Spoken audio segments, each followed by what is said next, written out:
Hey guys, welcome back to my channel. Today is February 26th. This is a different review for me. It's a different show. I think I've talked about it before.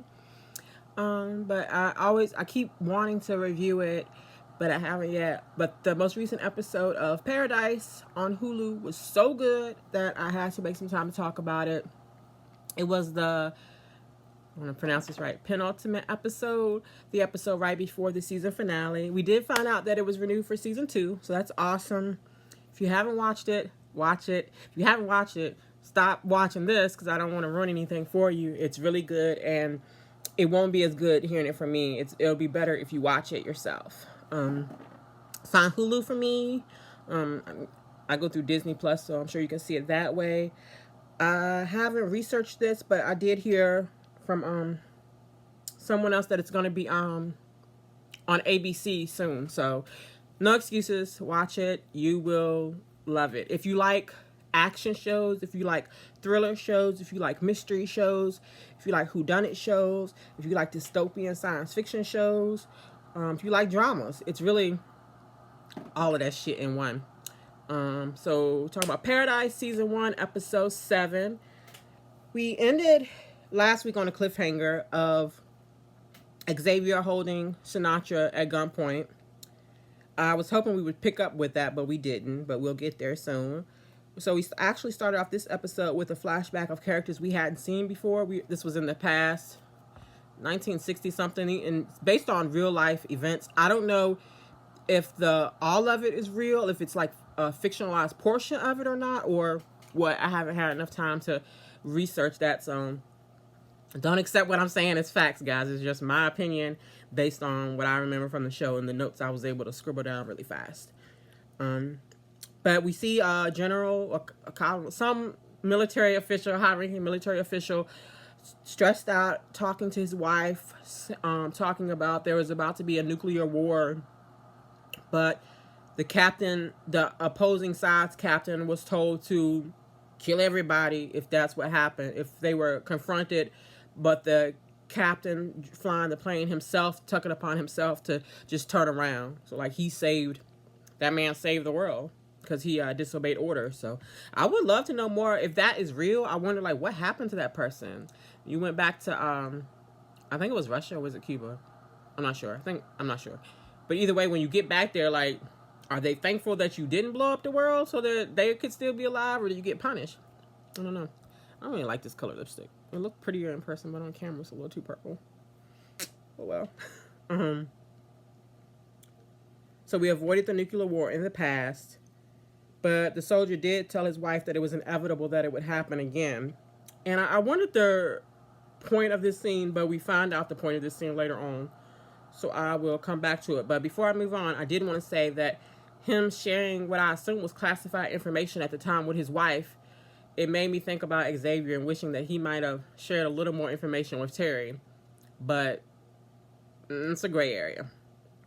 All right, so then we pick back up with Xavier holding Sinatra at gunpoint, and she's telling him that Terry is alive, which is where we ended last week. Guys, if you have asthma or any kind of heart conditions or anything, please monitor yourself when you watch this episode because my heart was beating so fast the whole time. I do have asthma, and I feel like I was on the verge of an asthma attack.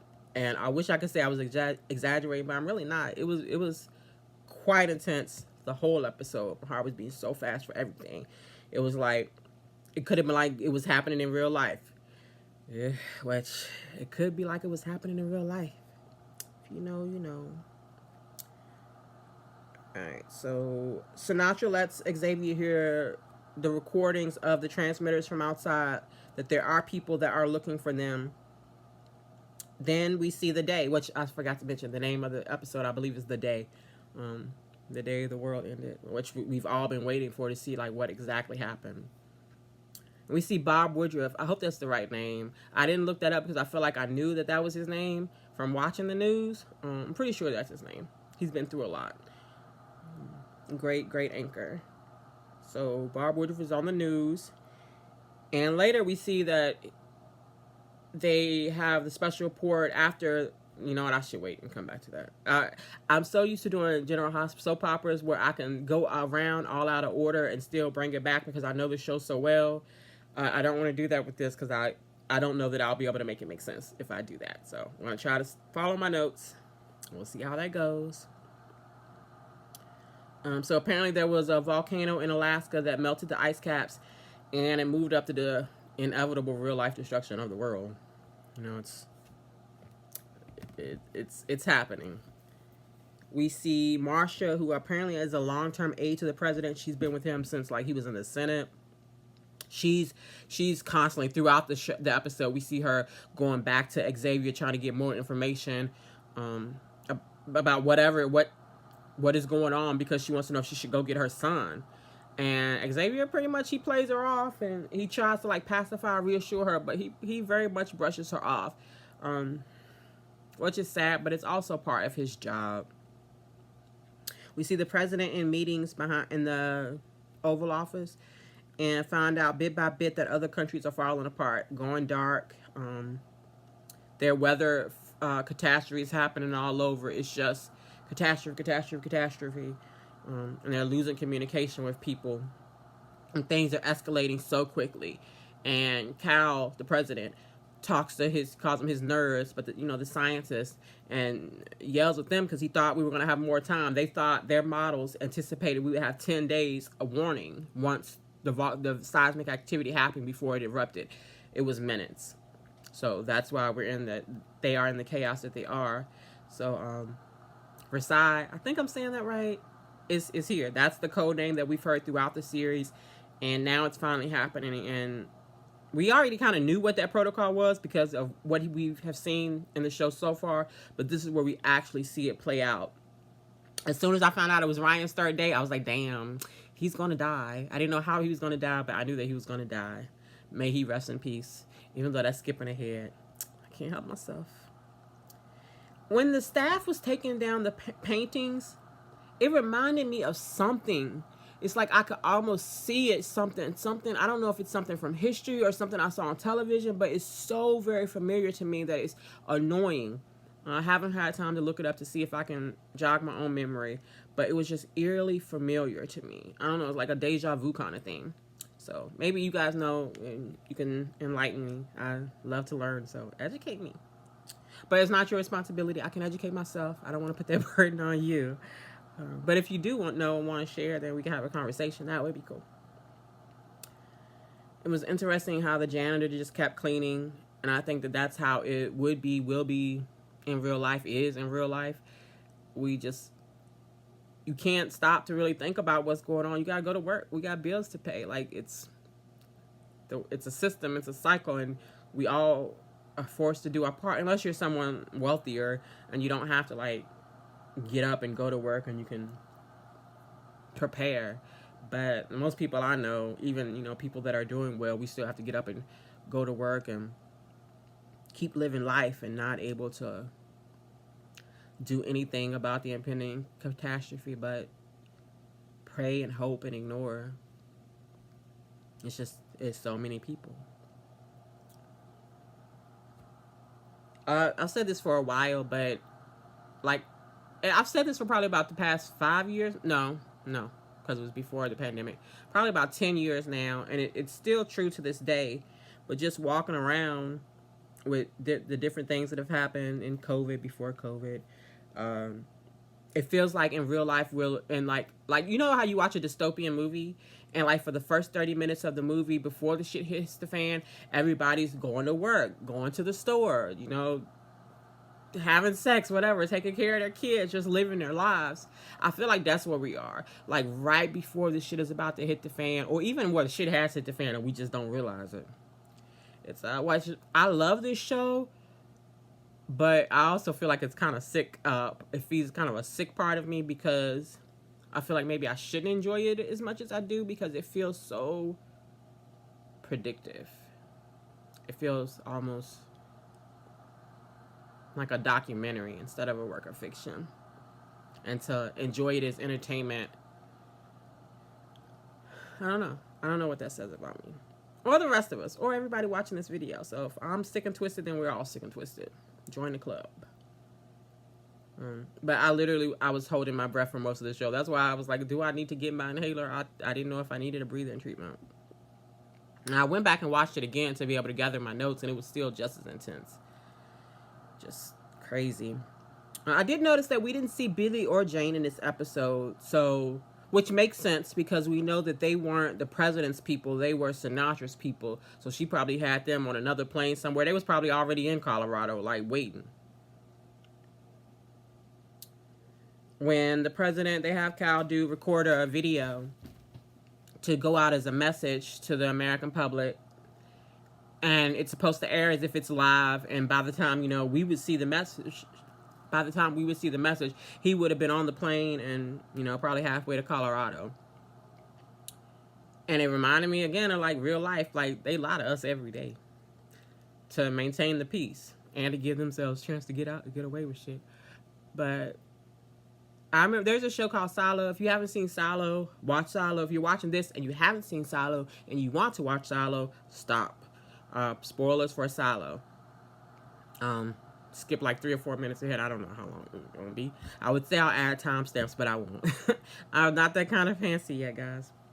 But, Silo. There's so many times in Silo where the powers that be lie, and I haven't read the books. I've just watched the first 2 seasons of the show. But the powers that be, the people in charge, like they lie to the people. And there's so many times where like the truth is pretty simple. It's like, why can't we just tell the people the truth, at least the truth that we know, and then they wouldn't be trying to rebel all the time or push back all the time, but they would understand the reasons for the regulations and the rules.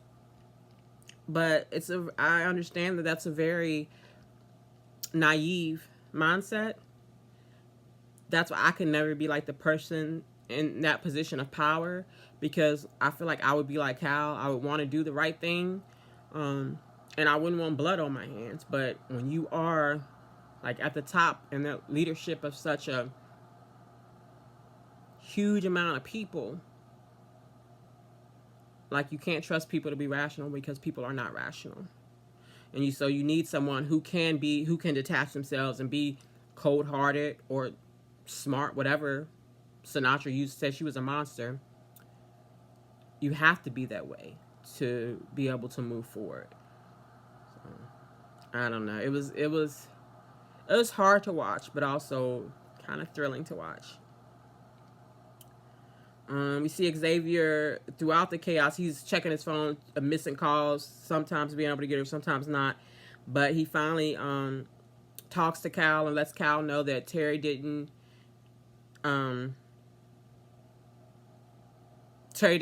hadn't made the plane yet, that they had shut down the airport. And you could tell it's a flash. It's a quick flash. But James Marsden, I believe that's his name, he did so good in these scenes because you could tell he knew Terry was dead, like that she would die. But he could not react too much to tell Xavier because he needed Xavier to be like to protect him. So it's just very, very messy, very sad, very tragic. Let's see. And then we see that they're evacuating, but Cal can't do it. He's almost on his way out, and he's just like, no, people need to know. People deserve a right to know. He tried to warn the janitor. Janitor was like, I heard all this shit before. Keep on cleaning. So Cal goes back, tells him not to air the pre-recorded message and to put him on live. And he tells the people mostly the truth, that it's about to be over and they need to be with the people they love.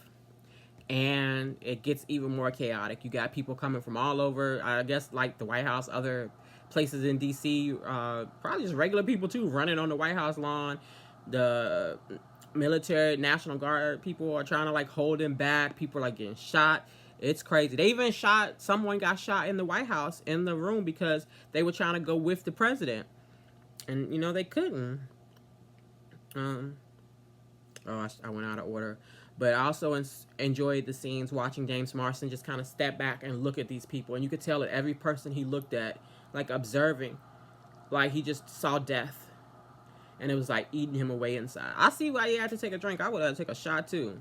I don't know what he was drinking, but I bet it was some smooth whiskey. I don't really like whiskey, but I would have had a shot. Calm your nerves a little bit. Or at least make you think you don't have the nerves. Xavier, again, I think I'm a little out of order here, guys. I'm sorry. But Xavier knows that it's about to hit the fan while Cal is doing his speech. So he goes and get guns with Ryan, R.I.P. Ryan, and gets vests and guns and, prepares for what he knows is about what's impending. Again, the tension, holding my breath. And I think Xavier and Terry, I don't know if this, I assume this was on purpose. I feel like maybe Terry might have just wanted them to go to a good school, but I feel like Xavier had the foresight of making sure his kids were where the president's kids was, so that if something did happen, they're going to save the president's kid, and so they were able to save his kids too. It was very, very smart. It reminds me of The Sum of All Fears. I don't know if you guys have seen The Sum of All Fears. It's an older movie. I haven't seen it in years, but it was part of it kind of stuck with me, where it's I think it's Ben Affleck and Morgan Freeman. Morgan Freeman is the president, and they're at some sporting event. I feel like maybe football, maybe baseball. I don't know. Some big, had to be football because it's like arena, I think. I don't know. I think it was football. But anyway, they're at some sporting event, and the president is there, around the people, chilling. And then all of a sudden, they run in, and then they get him out. And he's, exiting so fast.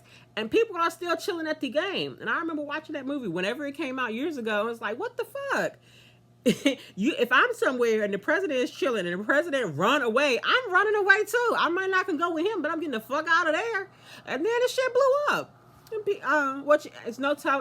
I don't think you can assume that the people would have made it, because I don't even think the president made it in that movie. But I would have been trying, or at least on the phone, saying goodbye to my babies or something. But people was chilling. I wonder what's going on. That was crazy. And I bet, and I have calls, the calls kept dropping, everybody trying to get in touch with their people. I feel like the powers that be probably have their own private network that's not like a regular cellular network. Maybe it's satellites, maybe it's some technology that we don't even know what it is. But I feel like they would be able to talk to who they want to talk to, even if all of our shit is shut down. But I'm a crazy conspiracy theorist, so what do I know? Let me just have people shooting, people chasing them. Oh my gosh, I meant to look up her name, but the security agent, the head security agent, not Xavier, but the woman, she's a black woman. I meant to look up her name because I couldn't remember and I forgot. I hate that I don't know her name. But I'm not going to pause this to start over to go find it. But next time I will know it, and I will apologize, and maybe I'll even put it in the comments and beg for her forgiveness. But when Xavier, they're trying to get on the plane. Xavier's about to get on the plane. Ryan's he's hopping in the plane too. He's like, I'm going where you go. That's his job, right? That's what Xavier told him, that Xavier is on Wildcat, who's the president, and that Ryan is on him. He was like, I go where you go. But he was like, you can't go, because it was his third day. He don't know anything about anything. He wasn't one of the 25,000 people. And he was arguing with them, heart beating, and then he gets shot, and it's the head security agent that shoots him. And then so Xavier and them, they're on the plane, and then we see her running back through the people, and it's just violence. It's a mob. But we know that she survived. So that makes me think, if she survived, I'm skipping ahead of my notes, but I'm just going to do it. If she survived from that moment in time with that one gun, who else might have survived? And I'm wondering, who killed Cal? If the DNA doesn't match from anybody inside, then who did it? If he didn't do it himself, which I don't think that he did. And from this episode, if I had to pick a suspect based on who we've seen so far, I would say Marcia. If I was writing, because you guys know I'm a writer, amateur, well, I won't call myself an amateur writer, but not a TV show writer. But if it was up to me and I just had to guess right now, maybe, next season, I definitely would want us to see Terry's point of view of what happened with the rest of the world while they're getting a bunker. I want, see all the chaos. It'll probably be terrifying and very triggering for us. But I want to see that play out. I want to see what happened to Terry. I want to see what happened with Marcia. I think we will see Terry's point of view. I think we will see more of Marcia's point of view. I think we're going to see Marcia's son, Edward, die. And that would give her the motivation, I think, to sneak in there and kill Cal, because she knew some things. She had been around for a minute. She knew some things. If she got together with Terry and they both shared the information that they, well, no, if Terry shared the information she knew with Marsha, Marsha could take that in, apply it, and maybe figure out how to get there. I don't think Terry would help her plan to shoot the president, but I think Marsha may have, got a little cold-hearted after that, which who wouldn't be? You got better be cold-hearted after the apocalypse. Me and mine, we're gonna be like the Hunger Games, and we're gonna eat the berries and go night-night. Because no matter what, in all of these post-dystopian apocalyptic movies or shows, when it's so hard for humanity to survive, I'm always like, why are we doing this? Especially when humanity is to blame for this destruction. Like, what are we fighting for right now at this point? Like, if we gotta fight zombies every second of every day, I would rather just go to sleep. I would rather just go to sleep and try again. I believe in reincarnation, maybe. I don't know. I'm just talking.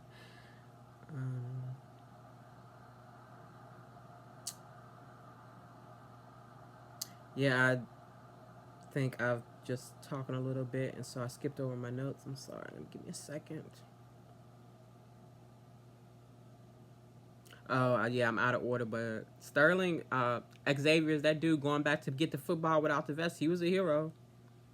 But also, I know that, like, his service to the president is what saved his life and his children's life, and would have saved Terry's life. But Terry's still alive. Woo! Watching them on the plane, watching Xavier hold his kids on the plane got me crying. Watching Xavier on the phone with Terry, them saying goodbye, and him saying, "I'm holding you. Do you feel me?" Oh my God, I was crying, so I couldn't. I was crying. I was crying so much I had a headache. Ladies, after you have a good cry and then your head is pounding, it was so sad. But also, like, tragically beautiful to have a love like that. I don't know if most people get to experience that in life. I mean, we saw one of the plane crashes.